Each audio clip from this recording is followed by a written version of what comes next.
Welcome to the Post Float Podcast. And so we just want to do an introductory episode, explain it. Also, we'll kind of explain what floating is, so you know what we just did. Go from there, right? Yeah, it's a good preliminary episode. We'll dumb it down from our metaphors real quick, and for the layman's, basically we have a pool of water, a tank of water, right? Inside that tank, there's approximately a foot of water depth-wise. Inside of that water, there's over 1,000 pounds of Epsom salts. So due to the concentration of Epsom salts in that environment, it becomes so dense that you become buoyant, hence floating.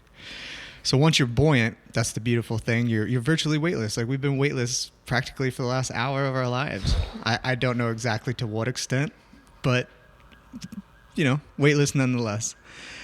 And then what we do is we create an environment around that tank, right? So what we do is we try to mitigate as much external stimuli as we can. And the way we do that is we make it all light-proof, all soundproof.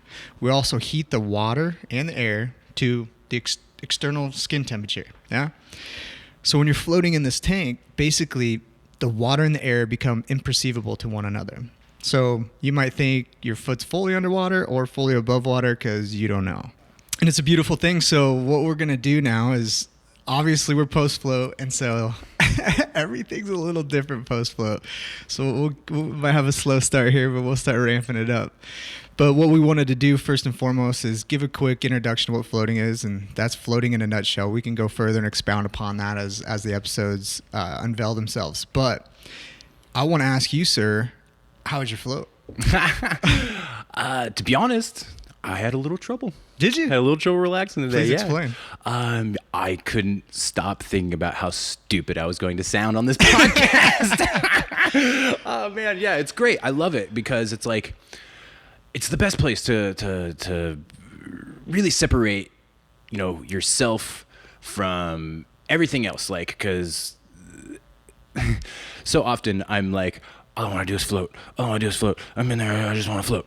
And then I get in there and I'm just like, oh, I really want a cup of coffee right now. It's like, oh man, like, am I ever just there? Am I ever just like satisfied? And then it's like, oh yeah, like I'm literally doing the thing I want to do all the time. And so just kind of going back and forth and just like bouncing around, and like that I could really, really, really notice my monkey mind. Like, yeah. That's a common phrase, like in meditation, where you have these thoughts swinging from thought to thought to thought to thought to thought. And I was just like, dang, man, he's swinging today. Like, he's not chilling out. And then finally I got to like, okay, yeah. And it's like, oh yeah, you're kind of thinking a lot. And it's like, then you can start beginning to separate. And I had a lot of moments where it's like, I'm gone and I'm back and I'm gone and I'm back. And I was like going back and forth and back and forth. And then I actually was thinking about this just the other day, because I was listening to the Tim Ferriss podcast, and he was talking to Peter Attia about meditation. And Peter Attia had said that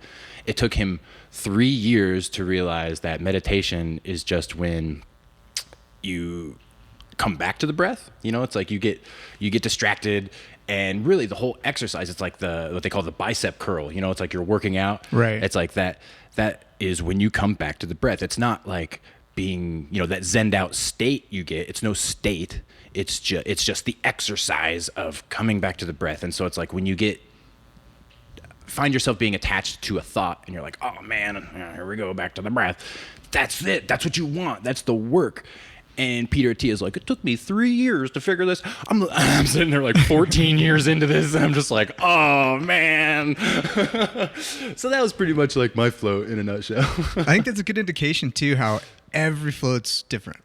And it's a practice, just like you said. I mean, 3 years, 14 years, whatever it takes.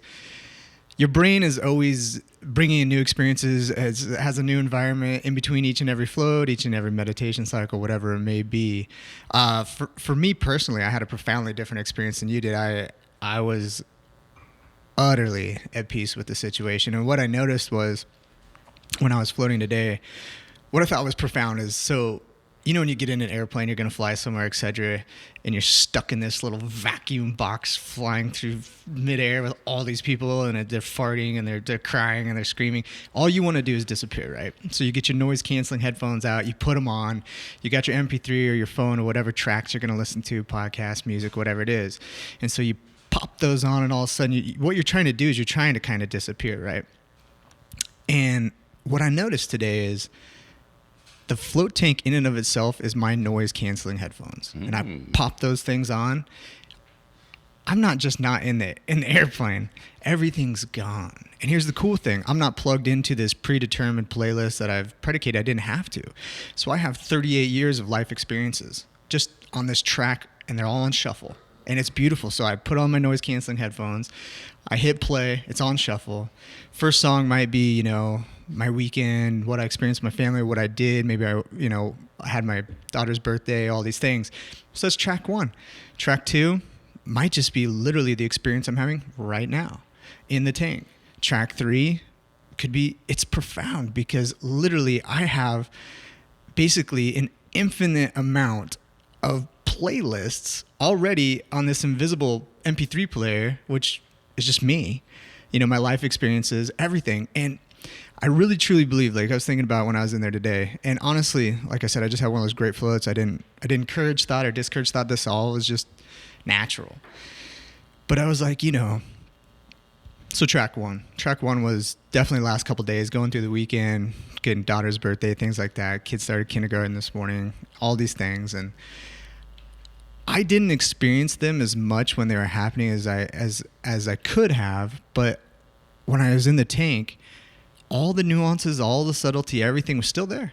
It was just there, and I gotta go, and basically it was like I recorded the thing. And so I had these neurons that, had already done all the work for me, was on my MP3 player, and it was just shuffling through them. And yeah, I re-experienced it, and it was beautiful, it was great, it's profound, and I processed it. It's there. I actually got to re-experience the moment. So that's a interesting, I guess, technique. Yeah. A non-technique technique. Yeah, it's like putting your iPod on shuffle technique, right? Yeah, for sure. It's like just letting. That's my technique of meditation. That's a fun and one. I definitely don't subscribe to this is how you need to do something, this is how you're supposed to, and I won't tell anybody how to do anything, but I know everyone has their own forms of this is what it is, this is what it isn't. And for me personally, it's literally just putting it on shuffle. That's it. I don't focus on my breath. I can play with anything, and I could do that. I'm not saying that's wrong. But I like the shuffle technique, man. And the shuffle technique takes zero effort. And here's the cool thing also I noticed when I'm in there. So a lot of people, I would assume, would, hey, so you're going to go in, you remember when you're 13 or something, you start wondering about, the potentiality that, not the potentiality, but the obvious, you're going to die. So this isn't going to exist anymore. And then you have to try to, what am I going to subscribe to? It's going to make me feel comfortable in this moment, man, because I'm laying here in bed, I'm freaking out. I'm seriously freaking out. I can't sleep. I just want to shut it off. Tell me everything's going to be okay. And whatever direction you go, everyone kind of still experiences that. I would say potentially almost everybody experiences some, whether their faith is strong, whatever that might be. But for me, obviously it wasn't, because I had those moments of just existential angst where I'm laying in bed going, what? Okay, so if I die, it's just black and there's nothing forever, right? And it freaks you out. And I was so cool because when I was floating today, I wish I could have dumped this in my 13-year-old self that was freaking out, laying on the couch or whatever it might have been. But nothingness, first and foremost, to go back to that point, I don't think you can experience nothingness, so don't worry about it, kids. But if you could experience the kind of profound nothingness that happens in the float tank, it was infinite. It's beautiful. I literally feel like I'm not there in nothing thinking, oh, I can't wait. I'm getting my piece of nothing that I'm supposed to get. Everyone says I should meditate. And then I'm going to come back and it's going to be all groovy and I'm going to tell you what I did in my nothingness. No, for me, the nothingness is almost everything. So I'm laying in there. It's like I'm comforted. I'm in this blanket. And for me, it always feels like I'm drifting through outer space, in pitch black, nothing. Somehow I'm breathing. I don't know. But I can breathe. I'm drifting through outer space and I'm zero disconnected. I'm zero missing out on anything. I'm utterly just blown away by how much I don't need society to be consistently knocking on the door, giving me experiences. There is this endless amount of experiences that you can have in solitude. And it's incredible. And I just float through it. And again, I don't force it. So this is just on my MP3, whatever song it was, or, thing it was shuffling through at that time. This was one of them where I'm just floating in infinite nothingness. And it's the opposite of nothing. It's everything. It's beautiful, man. And it's a weird feeling. It's really hard to describe, nearly ineffable, but it's so comforting. I don't feel any existential angst. I don't have any worries. I'm not missing. I'm not wanting. I mean, obviously you're going to have the biological concerns. Eventually you're going to have to pee or whatever it is. But for that moment or those moments, I don't want to be anywhere else. Oh man. Dude. Yeah. That sounds like a good float. Yeah. No, it was great float. Oh man. Yeah. I had a good moment in there where I was like, the ability to separate things is so awesome. Like, separating yourself, your mental self from your physical self, all that. But like the I don't know, the carrot over, hanging over you analogy is everywhere. And being able to identify those carrots are really easy in there. Okay. Like, what you're trying to pursue. Yeah. Like, cause it's like when I like your goals, that's a carrot you put in front of yourself. Right. That's a conscious one, but it's like the subconscious carrots that are hanging there. Okay. Like, oh, you mean I can trade in my my iPhone 6 for an iPhone 10? Got ya. Doing that, Right. or like whatever, like there's those things that it's like society like hangs those carrots. Yes. And you're not questioning how they even got there. You're just still chasing that carrot. And it's like, so in the float tank, it's like a good place for me to go, did I put that carrot there? Right. Like, I've been having those like lately, like, but today especially, I was just like, oh yeah, it's like, these are my goals, these are my carrots that I'm hanging in front of me. I don't ever want to catch them because that, like, that ruins the experience. Right. It's like I'm chasing after this thing because that's what you do. You chase after the thing. We're problem solving machines. We need to solve problems, and so I put this problem in front of me because that's gonna, that's the one you're willing to desire for, willing to suffer for. Right. That makes perfect sense. And then, so yeah, you want to be able to distinguish between what you've chosen to put in front of you and what you may have never asked how it got there, why it's there, when it's there, who put it there. And so I love that. I do, because honestly, when I'm floating, I feel like I have this revolving door where, but I'm in complete control of this revolving door. So when I go into a float tank, that revolving door for me, like I said, I've been practicing floating for years, but it shuts. There's no society coming in. And that's where I think I get that profound thing of like, there's this whole other world. It's literally huge. It's infinite. It's enormous. It's just crazy. Like all the thoughts and the explorations that I haven't taken the time to do because I'm consistently bombarded by society all the time, where I'm, like you said, most of it's unconscious. I'm constantly giving these answers or this direction, and then I assume I must have sought that out for myself, but more than likely I probably didn't. And that's what I love in the float tank. So what I notice is that door shuts, and when that door shuts, there's this whole, like a veil is removed. And I'm not saying reality from day to day is, this veil and this fig leaf in front of something that you don't see. I'm not saying that. Flat Earth, bro. Right? Yeah, they did it. All those conspiracies are totally true. And, but yeah, it's hard to describe, but you are consistently being told what to think, what to do by society. And I'm not saying there's some organized, orchestrated group of men in a room. I don't think anybody's that organized. I don't think it's possible. But it's just a natural repercussion of, our society. I mean, that's what it is. And so when I'm in a float tank, okay, so this revolving door that I was explaining, right? So normally that society is just coming in all the time. Okay, it's just always coming in. And what's coming back out the other side of the revolving door is me trying to assimilate to the society, right? You're constantly doing that. I mean, a lot of us are probably better at it or, more mindful of it than others. And I'm definitely probably not one of them. But when I'm in the float tank, I can choose, like literally, it doesn't have to come in. And I don't have to worry about going back out into it too. There's no societal information coming in, tell me what to think, behave, how to be, etc. And I don't have to worry about when I walk out the the door if I have then implemented it correctly according to what I've been shown all the time. It's just not there. It's zero there.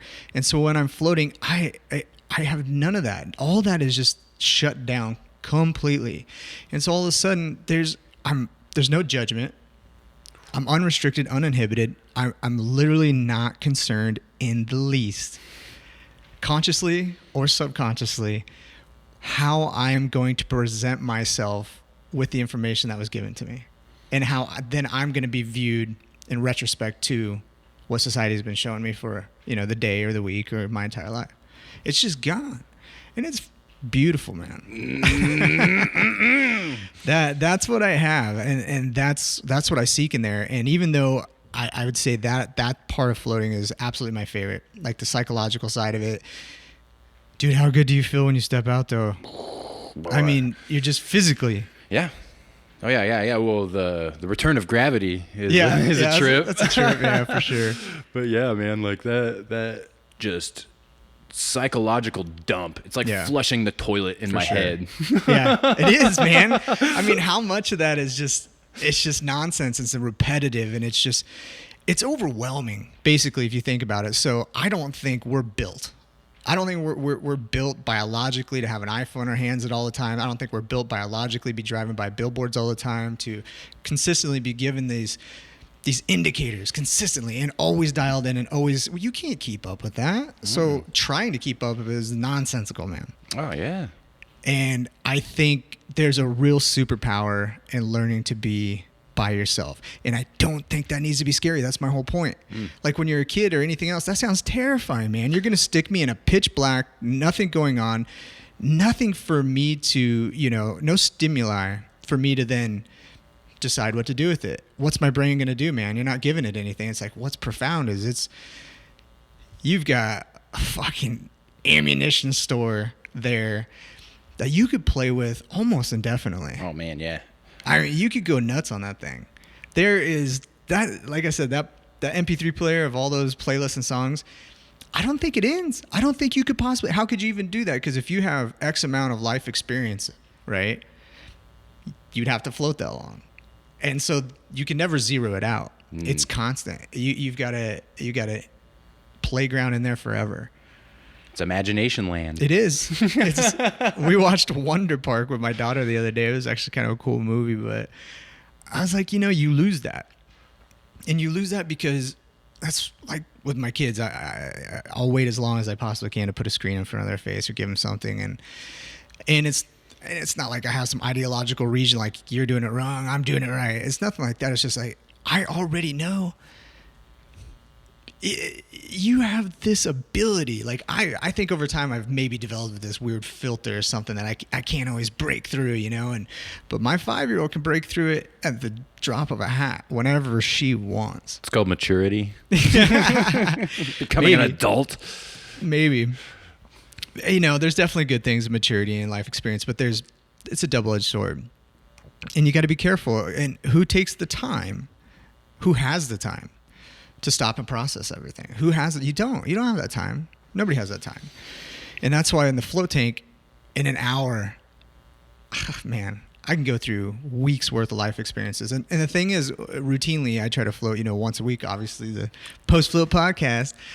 And so I don't have this giant repository anymore. And I think that's how it allows me to have floats like I did today or float like I had last week, where it just is, man. And another thing I wanted to bring up is I think a lot of people are like, okay, I have self-control, right? I'm just going to change myself and be a better person tomorrow. And I don't know if that's accurate, like you were talking about earlier, where you have this monkey brain going back and forth. And I think what happens is we generate value hierarchies, our emotional side of the brain, our thinking side of the brain. So, you have one side of your brain that's rational, logical, pragmatic, and then you got the other side of the brain that looks at desirable, undesirable, pleasurable, unpleasurable. And so you're always creating these hierarchies, right?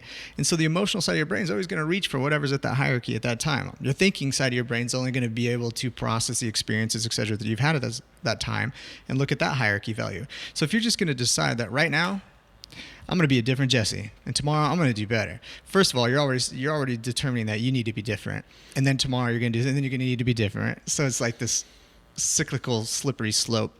But my point of this is, I was thinking about this tank, and I don't know if this is accurate, but I don't think you just change yourself. I don't know if you have that kind of self-control, and I'm not saying this in a bad way.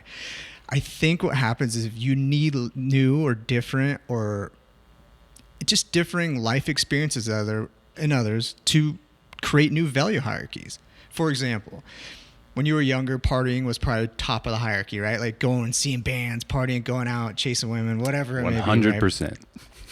It's desirable, it's pleasurable. So your emotional side of your brain's like, yeah, absolutely. The thinking side of the brain, probably dials somewhere into that too.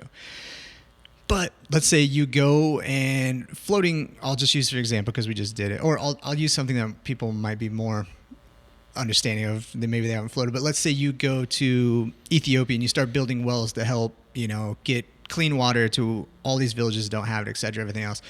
So you join the Peace Corps, whatever it is for summer. You're like, oh man, when I get over there, I'm going to find me a bush light and keep partying, whatever. Your values are still the same. But then you get there and you experience this whole nother world. And this experience, you're helping these children, you see the aftermath of it, et cetera. Then your brain has this experience to take either the emotional or the thinking side of the brain, and it's like, that was desirable, right? That's something I want. I think that's really the only way that you change that hierarchy is through experience. So you go there, now you had a new experience. Your value hierarchy might have changed where, helping get kids in Ethiopia might have taken the place of partying, so then now other things might be more valuable that weren't with partying, like sleep. Now you need to be sleep so that you can help people, and you need to maybe work on this so that you're the best version of yourself to go do this. You might need to be a little bit more responsible so that you can go do now what's at the top of your value hierarchy, which is helping the kids in Ethiopia or whatever it might be. And partying still might be there, it just might be at the bottom. And so I was wondering about that in the tank, how so many people are like, well, tomorrow I'm just going to be different. I don't know. I don't know if it really works that way. Maybe it does to some extent. I'm definitely not trying to sound negative by saying that. But I think what I'm trying to say is the float tank is one of those places where you have all these experiences that you may or may not have processed at this point in time. You might not have to go to Ethiopia. You might not have to go do all these crazy things. You might not have to go bungee jumping or jump out of planes. You could go into a float tank and realize that you've had experiences that you haven't taken the time to process that could adjust or, change your value hierarchy in a number of ways. But you're so busy with consistent inundation of material and society and everything else that there was no way you were going to have the time to value orient that. So anyway, point being, I just kind of had some of those thoughts. This is what a post float is kind of like. So post floats can be kind of, unclear, unconcise, as we're going to literally come out of the tank and try to talk about our experiences. But maybe we should talk about what else we want to do with this podcast moving forward in the future. What do you think, man? Yeah. I mean, we would love to hear from you, the audience. Absolutely. Like, if you want us to think about something in there, let us know. Also, we'd love to have guests come in, bring in some floaters that have, had the experience, and they'll come in and float with us. But they also do cool things too. It's not just, like, it shouldn't just be about floating. This should be about learn, right? life. Yeah. In and outside of the float And it tank. doesn't have to be weird and philosophical like me. Like, I can't shut that off. But no, we want to meet interesting people. And I think Jesse and I want to grow and develop just as other people do. And so we want to talk to people that overcome certain adversities, develop their own art, turn it into their own thing, right? Yeah. And I would love to pick their brain, man. Oh, yeah. And be like, how'd you do it? Why'd you do it? And now that you have the experience, how did it differentiate from maybe the initial reason that you did it? I think, like I said, life is a series of experiences, and until you have those experiences, it's very hard to orchestrate correctly, why you're doing something. And I think it's adjusting continuously. And so we'll eventually have some guests on here. We really want to use this podcast kind of as a bullhorn too, to bring in some local talent, you might say. There's a lot of people in Lincoln doing phenomenal things, and it's really hard to market. I mean, I've been running a float center for 2 years. Marketing's difficult. And again, then we're societizing everybody, like we're doing right now. But we want to try with this podcast to be as authentic as possible, as unconditional as possible. So if we do in one way or another offend you or ruin your day or anything like that, we're going to preemptively apologize right now. I can't promise you that that won't happen. Yeah, we don't intend on cussing, but we're not trying to be nefarious or malintent. But I do have a challenge for you. So, Jesse, you know, it's going to be Jesse, not me, more likely, who offends you or says something terrible. So let's just be honest. So when that happens, when Jesse does this terrible, terrible thing that just ruins your day, I implore you to accept this challenge. So instead of immediately going to leave your YouTube comment and, getting your ammunition ready on whatever it is, your iPad or your keyboard to let us know just how bad we ruined your day, try this, man. Go for a walk. Just go for a walk. Maybe go say hi to somebody that looks safe around your neighborhood. Ask them how their day was. Call a friend you haven't talked to for a while. Maybe ask them how they're doing. Or if you do start typing, say 3 things that you're grateful for. Don't hit enter unless you want to. We'll check it out. But honestly, we're not trying to hurt anybody in any way. And I honestly think by reciprocating negativity, it's just, it's almost like shit begets shit. And that's not what we're trying to do. We're trying to be as vulnerable and open as possible. And hopefully that makes other people more vulnerable and open and try to remove some of the virtuous signaling and some of the infighting. We don't want to have this dichotomy where to be pro this, you have to be anti this. So what we really want to do is talk about not the human condition and like we understand it or anything, but us, like why we do what we do, why we float, kind of the profound things that happen, how it's changed our lives, how we hope it affects other people's lives. And so the last thing we want to do is, create that dichotomy. We don't have an objective or an agenda. We just think it'd be so cool, excuse me, if people were more vulnerable, really. And so even guests on here, anything else, like don't come on. You don't have to come on here and try to show you the best version of yourself. Just be who you are right then and there. It's great. You might adjust the way you think or feel about something. And we want to encourage that. We want to encourage exploration of thought, basically, right? Yeah. I mean, like, dare to be wrong. Yeah, absolutely. Or admit, that you probably are wrong. At the risk of sounding like an idiot, my toes have turned into grapes. Yeah, exactly. But look, we're doing it for you. We're going to come out and look like idiots right off the bat. Episode number 1.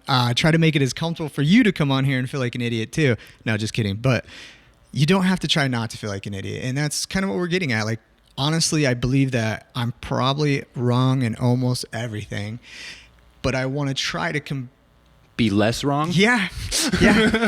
I consistently want to become a little less wrong, but I have no,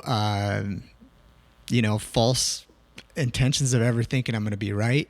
My wife might disagree, but she's wrong. That's one. That's one that. Just kidding. So, that being said. We want to open this up to just long form, unscripted conversation, just like we're doing now. And apologize if we bore you or anything else. We will get better and better at this. Yeah. We're not experts in the human condition or life. We're experts in nothing. Exactly. Join us. Yes. Join us on the exploration of nothingness. And that's exactly what this is going to be. All right. So to summarize, we are going to float once a week, every week. And then we're immediately going to strap ourselves in right here, blast off with you guys, talk nonsense, hopefully have some profound things to talk about that we experienced in the float tank. And honestly, we do plan on having guests in the future. We really do. We want to help people utilize this network to let people know all the other cool things that are going on in the world. It doesn't just have to be the people that have the money to advertise and to do the media, etc., that implores you to be given the answer, to put the carrot in front of your face that you may not have asked for. There's so much to do in this life. And honestly, if you're bored, it's a choice. And I assure you, again, here I go with, I'm right, but you're making a bad choice. There is so much. It's incredible. And so finding different avenues is kind of the adventure that we want to partake on here. And we want to bring other people on, allow them to help us see different perspectives, and go from there. Yeah. I can't wait to find out how wrong I really am. I already know. It's pretty bad.